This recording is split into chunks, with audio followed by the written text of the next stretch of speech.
Fue sin duda el más peligroso de los trabajos de Hércules y su más extraordinaria proeza. En efecto, se le encargó ir a los infiernos, reino de Hades, para capturar al Cancerbero.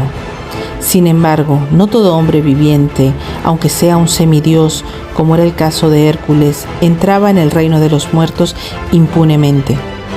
Nuestro héroe tuvo que someterse a los misterios de Eleusis, a los que en aquellos tiempos y según la leyenda solamente los atenienses tenían acceso.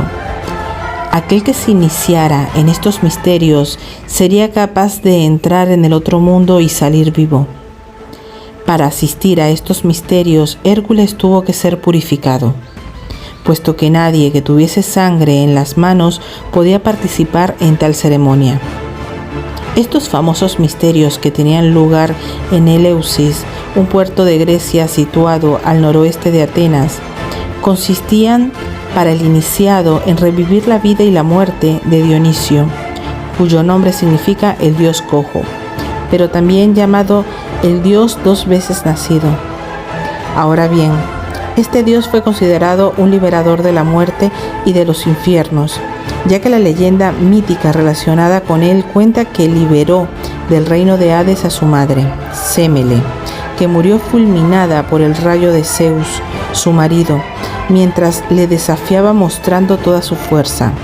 Así que una vez iniciado en los misterios de Eleusis, al igual que Dionisio, Hércules ya podía ir al otro mundo sin temer por su vida. Esto ya no era una hazaña, sino un prodigio. Con la ayuda y la compañía de Atenea y Hermes, Hércules emprendió el camino hacia los infiernos. Primero cruzó el Estige, río que llevaba hasta el infierno, y luego penetró en el universo de Hades, el invisible. Al ver a nuestro héroe, los muertos tuvieron pánico y huyeron.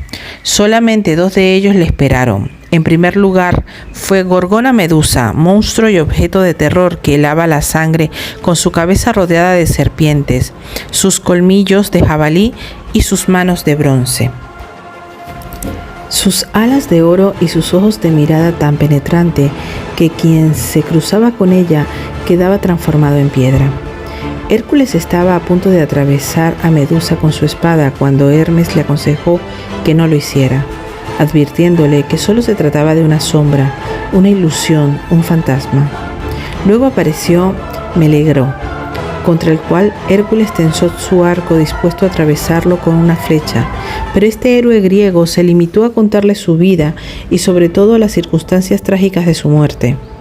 Hércules se emocionó tanto que le prometió casarse con su hermana, que todavía vivía, cuando volviera con los vivos. Nuestro héroe, es de sospechar, pasó por muchas más aventuras y peripecias en el reino de los muertos. Finalmente se encontró ante Hades, a quien explicó el objeto de su visita: capturar al Cancerbero. Hades consintió en acceder a su demanda a condición de que se consiguiera dominarlo únicamente con las manos, solamente revestido con su coraza y su túnica de piel de león. Hércules cogió al guardián de los infiernos por el cuello, puesto que tenía 3 cabezas pero un solo cuello, y ya no lo soltó, hasta después de un combate feroz y aterrador durante el cual sufrió varias picaduras de aguijón de escorpión que el Cancerbero tenía en el extremo de su cola. Hércules salió victorioso. Las alusiones al reino de los muertos y el aguijón que el Cancerbero posee en la cola son símbolos evidentes que nos hacen pensar en el 8º signo del zodíaco, el cual casi siempre se comprende o se conoce mal, y que vemos tenebroso y negro cuando no pensamos de él que es maléfico. Sin embargo, aunque los elementos que constituyen el telón de fondo del 12º trabajo de Hércules son más bien inquietantes, incluso angustiosos, la leyenda que lo cuenta está llena de esperanza y vida. No es por casualidad que sea este el último trabajo del semidios griego, puesto que es el origen de su mayor victoria, una victoria sobre la muerte. Al menos sobre esa muerte tal como nos la imaginamos y casi siempre la representamos, es decir, tal como nos negamos a imaginarla. puesto que la muerte es algo que solamente ocurre a los demás. Por supuesto, a nosotros no nos afecta. De manera que toda la fantasmagoría en torno a la muerte y los rituales a los que nos sometemos cuando nos enfrentamos a ella nos hace totalmente ignorantes de lo que es. ¿Quién de nosotros puede presumir de no temer a la muerte? No temo a la muerte, sino a lo que me separa de ella, escribía Jacques Audiberti. En este caso, todo lo que separa el reino de los muertos del de los vivos es el cancerbero, el guardián de los infiernos. ¿Quién es el cancerbero según la mitología griega?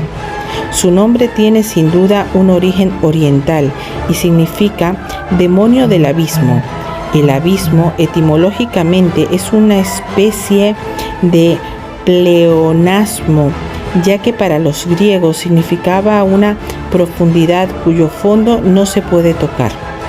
Ahora pensándolo bien, ¿qué se nos está diciendo con este pleonasmo? Que es una pura exageración, que el cancerbero del demonio del abismo es el guardián de algo que no existe, algo absurdo, puesto que no tiene ni sentido, ni fondo, ni fin. Pero si algo no tiene fin, es algo que continúa. Lo que significa que el reino de los muertos de Hades es pura ilusión, que se trata de un fantasma nada más, y que basta con ser un iniciado. En la leyenda relativa al 12º trabajo, a los misterios de Eleusis, para poder salir indemne de este reino del cual habitualmente no se vuelve. Así, de la misma manera que la medusa es una sombra vana, tal como Hermes revela a Hércules, el reino de los muertos solo existe en nuestra imaginación. La muerte misma no es otra cosa que la idea que nos hacemos de ella.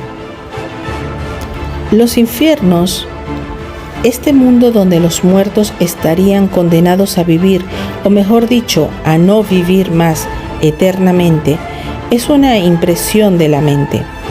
Pasar del país de los vivos al reino de los muertos y luego volver a salir para regresar con los vivos es una imagen metafórica del gran principio de regeneración propia del signo Escorpio, cuya pulsión es tanto de vida como de muerte. De vida y muerte simultáneamente, representando este instante impensable donde la vida y la muerte se hacen una sola, justamente para engendrar una nueva vida. Ahora bien, si la muerte forma parte de la vida y nosotros amamos la vida, ¿por qué tener miedo a la muerte? Hércules, al comprender esto y cumpliendo así su último trabajo, pudo vivir libre finalmente.